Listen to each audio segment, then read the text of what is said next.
Hello everyone, welcome to the next class and today I'm going to talk about one of the interesting topic and important topic that is passive voice. मैं important क्यों कह रहा हूँ? क्योंकि आप जब भी एग्जाम्स वगैरह आप देते हैं passive voice आपसे जरूर पूछा जाता है. इसी तरह से कॉम्पिटिटिव एग्जाम्स की बात कर लो, उसमें भी वही चीज है. आप कोई चीज लिख रहे हैं, उसमें पैसिव के सेंटेंस यूज होते हैं, आपको नहीं पता है तो आप गलत कर देते हैं. इसी तरह से मेनी टाइम जब आप कन्वर्सेशन की बात करें तो कन्वर्सेशन में एडवांस स्पीकिंग की बात करें तो पैसिव सेंटेंसेस बहुत ज्यादा आते हैं. जब आपको नहीं पता होता तो आप किसी तरह से बना करके आप निकल जाते हो. इसी तरह से अगर हम बात करें बुक्स की, अच्छी अच्छी किताबें, तो किताबों में भी बहुत ज्यादा पैसिव सेंटेंसेस का यूज होता है. चलो आज हम आपको आसान भाषा में आपको समझाते हैं कि पैसिव वॉइस आपको जानना क्यों जरूरी है और कितना आसान है. देखो, सबसे पहली बात हम बात कर रहे होते हैं तो बात करने के लिए हम किस चीज का यूज करते हैं? सेंटेंस. किस चीज का यूज करते हैं हम? सेंटेंस. अब ये जो सेंटेंस होता है ना, ये दो तरह के होते हैं. कितने तरह के? दो तरह के. आपको कुछ सेंटेंस मिलेंगे जो होते हैं एक्टिव. क्या होते हैं? एक्टिव. और कुछ ऐसे सेंटेंस होते हैं जो होते हैं पैसिव. तो आप पैसिव को तब अच्छे से समझ पाएंगे जब आप पहले एक्टिव को समझेंगे. तब एक्टिव मतलब क्या होता है? इन्वॉल्व होना, किसी भी काम में सक्रिय होना. यानी जब कोई काम आप स्वयं से कर रहे हैं, जैसे फॉर एग्जांपल मैं पढ़ा रहा हूं तो इसमें इस काम को करने में मेरा इन्वॉल्वमेंट क्या एकदम डायरेक्ट है. मैं पढ़ा रहा हूं, इस तरह से वो जा रहा है, ठीक है. वो क्रिकेट खेल रहा है, उसका इन्वॉल्वमेंट है, वो खुद कर रहा है उस काम को, ठीक है. तो इस तरह के सेंटेंस को हम क्या बोलते हैं? एक्टिव, जिसमें काम करने वाला स्वयं इन्वॉल्व हो. समझ में आ रहा है ना? अब जैसे एक उदाहरण हम ले लेते हैं, मैं क्रिकेट खेल रहा हूं. मैं क्रिकेट खेल रहा हूं. ये क्या है? एक्टिव का सेंटेंस, ठीक है. अब हम पैसिव को समझते हैं. तो पैसिव को समझने के लिए हम आपको दो तीन वर्ड और आपको बता देते हैं जिससे आसान हो जाएगा इसको समझना. जैसे passive income. You understand? Passive income ये क्या होता है? फॉर एग्जांपल आपने कोई घर बनाया, ठीक है. अब उसमें आपने ऊपर जो फ्लोर है उसमें आप रहने लगे और नीचे का जो फ्लोर है आपने रेंट पे दे दिया और उसका आपको 20,000 पर मंथ आपको मिल रहा है. तो ये जो आपका इनकम हुआ, ये क्या हुआ? Indirect income. और इसको हम क्या बोलेंगे? Passive income. क्या बोलेंगे इसको हम? पैसिव. क्योंकि इसमें आप स्वयं इसमें इसको अर्न नहीं कर रहे हैं, बल्कि आपने दे दिया. somebody is earning and you are getting the benefit, ठीक है. तो इस इनकम को हम क्या बोलेंगे? पैसिव इनकम या इनडायरेक्ट इनकम. इस तरह से पैसिव पीपल, एक वर्ड और ज्यादा यूज करते हैं हम. पैसिव पीपल मतलब क्या होता है? काइंड ऑफ खुदगर्ज. पैसिव पीपल समझते हैं क्या होता है?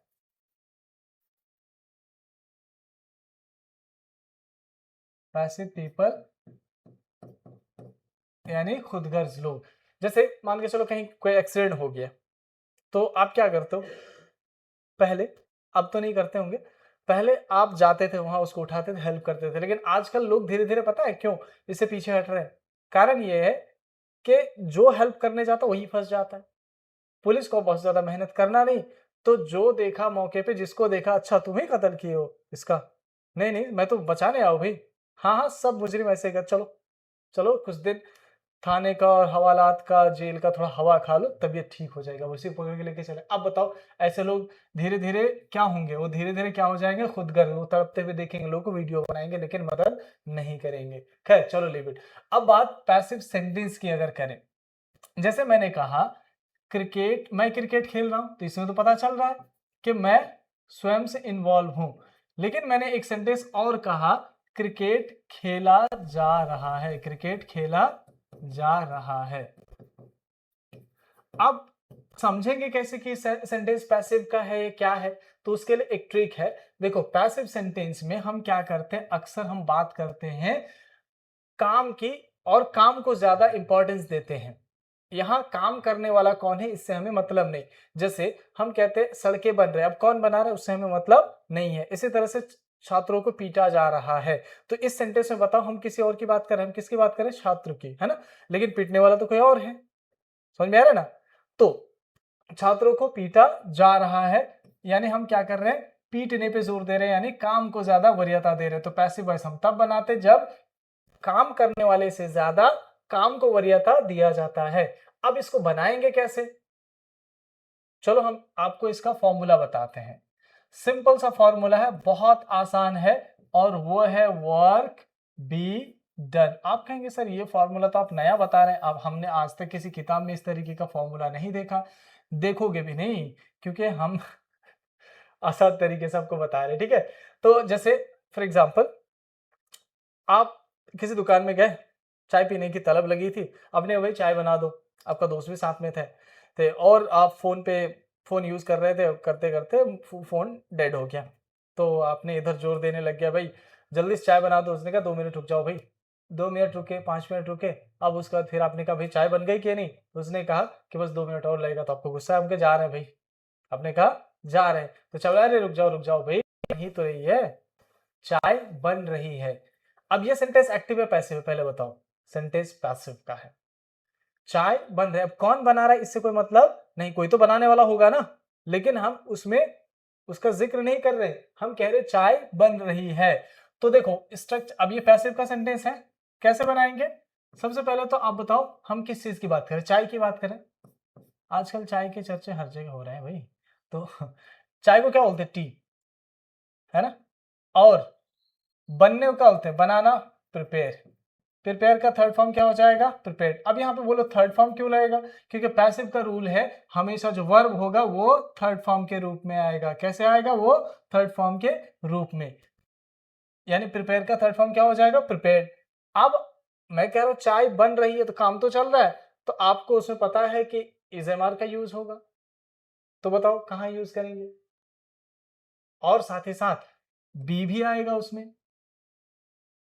तो पहले तो टी के बाद हम इज लगा देंगे और आईएनजी का यूज होना है, काम चल रहा है तो आईएनजी का यूज करेंगे ना, तो बी के साथ हम क्या कर देंगे? आईएनजी लगा देंगे, तो बी के साथ अगर आईएनजी हम ऐड कर दे तो क्या हो जाएगा? बीइंग, है ना। अब अगर कहना हो कि चाय बन रही तो क्या बोलेंगे? T is being prepared. फिर से बोलो, टी इज बीइंग प्रिपेयर्ड। इसी तरह से अगर कहना हो कि स्टूडेंट्स को पीटा जा रहा है तो क्या बोलेंगे? स्टूडेंट्स आर, बी का एनजी क्या हो जाएगा? बीइंग। अब पीटने का होता है बीट, थर्ड फॉर्म क्या हो जाएगा? Beaten. Students are being beaten, come on, क्या बोलेंगे? Students are being beaten. इस तरह से क्रिकेट खेला जा रहा है। अब हम यहाँ पे कोई प्लेयर की बात नहीं कर रहे, ना ही नेशन की बात कर रहे, बस सिंपली हम क्या कर रहे हैं? क्रिकेट की बात करें। क्रिकेट इज बीइंग, प्ले का थर्ड फॉर्म क्या हो जाएगा? प्लेड। इस तरह से मुझे बताया जा रहा है, आई के साथ क्या लगाएंगे? Am, I am being.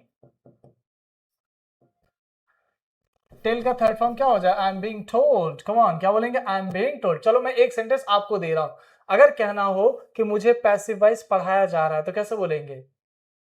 बोलो, मुझको पैसिव वॉइस, मैं, तो उसके लिए आई लगा देंगे, उसके साथ क्या लगा देंगे? एम। बीइंग और पढ़ाने क्या होता है? टीच, थर्ड फॉर्म क्या हो जाएगा? Taught, I am being taught passive voice.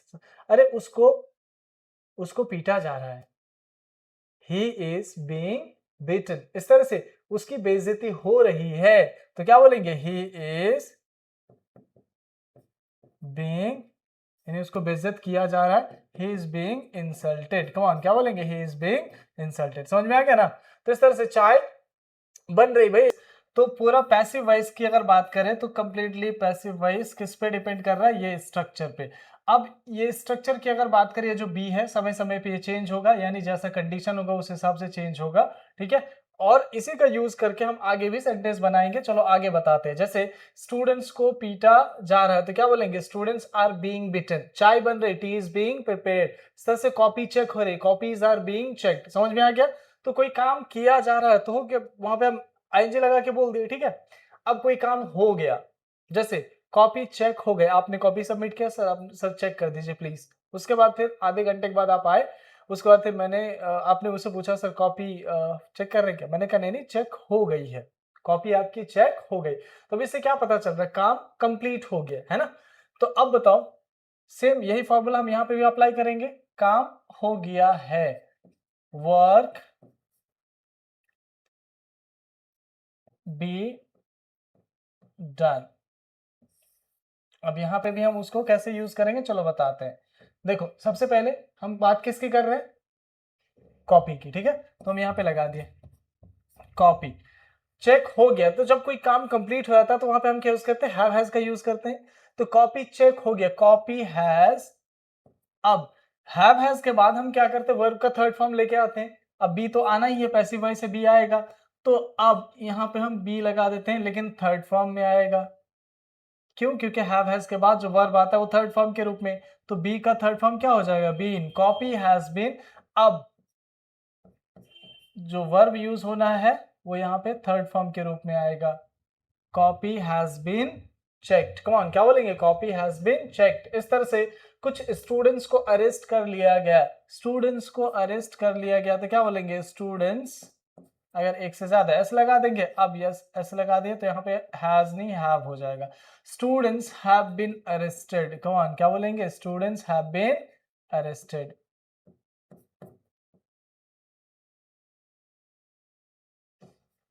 समझ में आ गया? इस तरह से मूविंग टुवर्ड द नेक्स्ट, जैसे अगर कहना हो कि उसको जेल भेज दिया गया, तो क्या बोलेंगे, he has been Saint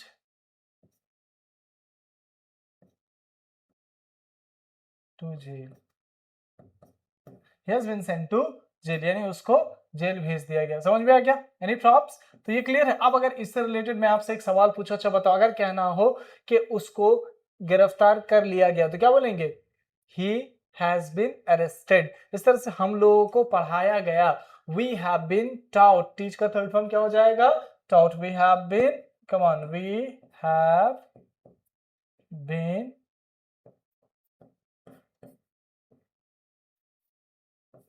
teach का थर्ड फॉर्म क्या हो जाएगा, taught. We have been taught. Clear है? इस तरह से हम बात अगर फ्यूचर की करें तो हम फ्यूचर के लिए क्या लगा देंगे, वर्क।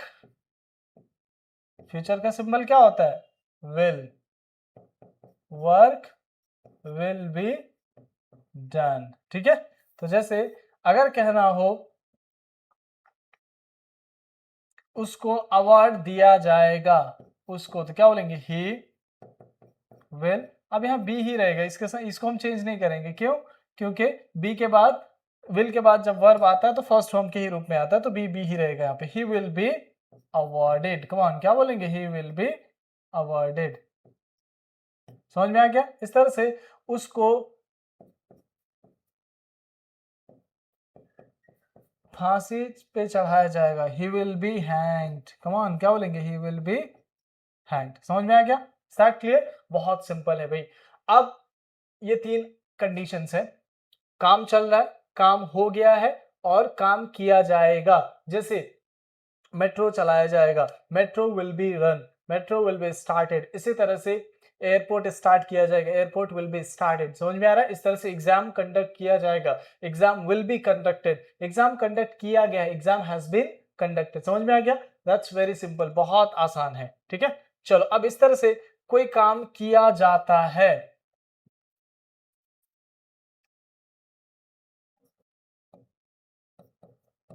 तो वहां पे हम क्या लगाएंगे, वर्क इज डन। देखो बी जो है ना, ये फॉर्म है किसका, इज एम आर का। ठीक है? प्रेजेंट में अगर बात कर रहे हैं तो इज लगा देंगे वहां पे। ठीक है? जैसे दिवाली मनाया जाता है, दिवाली इज सेलिब्रेटेड।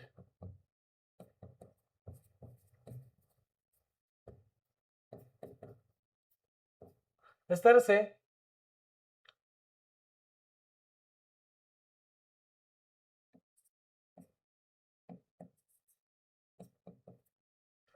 ईद मनाया जाता है, ईद इज सेलिब्रेटेड। समझ में आ गया? That's very simple. इस तरह से होली खेला जाता है, होली इज सेलिब्रेटेड। समझ में आ रहा है ना? इस तरह से स्टूडेंट्स को पूछा जाता है, स्टूडेंट्स आर आस्क्ड, मुझे कहा जाता है, आई एम टोल्ड। क्लियर है? बहुत सिंपल है। इतना समझ में आ गया ना? चलो अब आगे बढ़ते हैं, moving toward the next. So moving toward the next, अब हम बात करते हैं कैन बी डन, यानी कोई काम किया जा सकता है। जैसे वो इतना बड़ा अपराधी है, तो क्या उसको कंट्रोल नहीं किया जा सकता? बिल्कुल, वह उसको गिरफ्तार किया जा सकता है। He can be arrested. Come on, क्या बोलेंगे, ही कैन बी अरेस्टेड। उसको पनिशमेंट दिया जा सकता है, he can be punished. Come on, क्या बोलेंगे, ही कैन बी पनिश्ड। इस तरह से पेपर लीक रोका जा सकता है।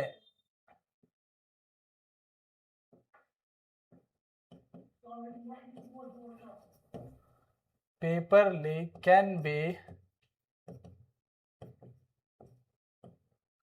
Can be stopped. समझ में आ गया? इस तरह से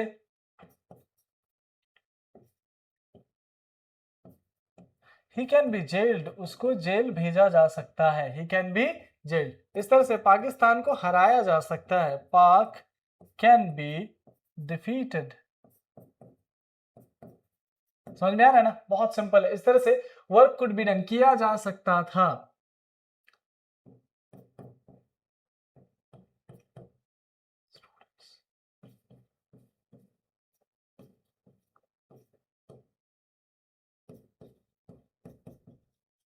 students could be controlled, students को कंट्रोल किया जा सकता था। इस तरह से अगर क्या ना हो,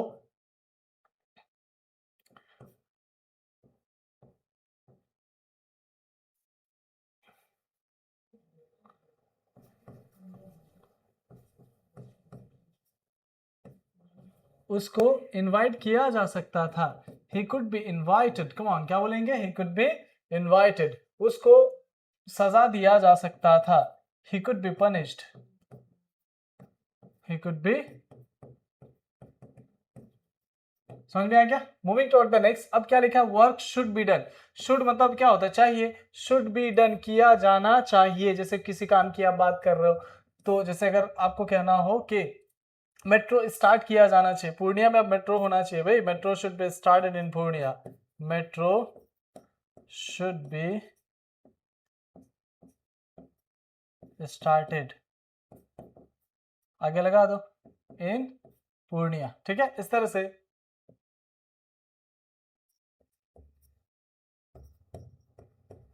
जो हिंदू मुस्लिम करे, देश में अशांति फैलाने की कोशिश करे, ही शुड बी, उसको सीधा जेल होना चाहिए। He should be gelled. Come on, क्या बोलेंगे? He should be gelled. समझ में आ रहा है? इस तरह से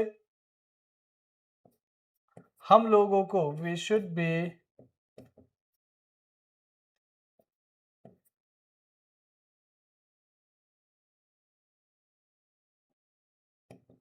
हम लोगों को दिया जाना चाहिए। We should be given quality education. Given quality education. समझ में आ गया ना?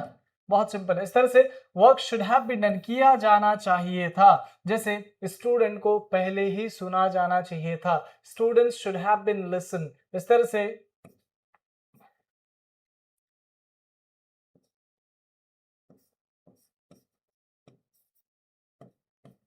उन लोगों को, दे शुड हैव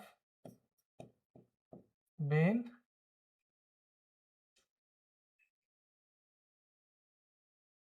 उन्हें समझा जाना चाहिए था।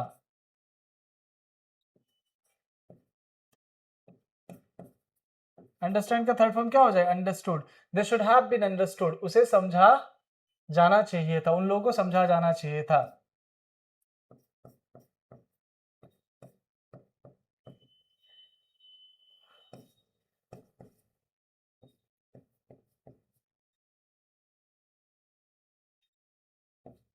हम लोगों को अपना राइट मिलना चाहिए था। We should have been given our rights.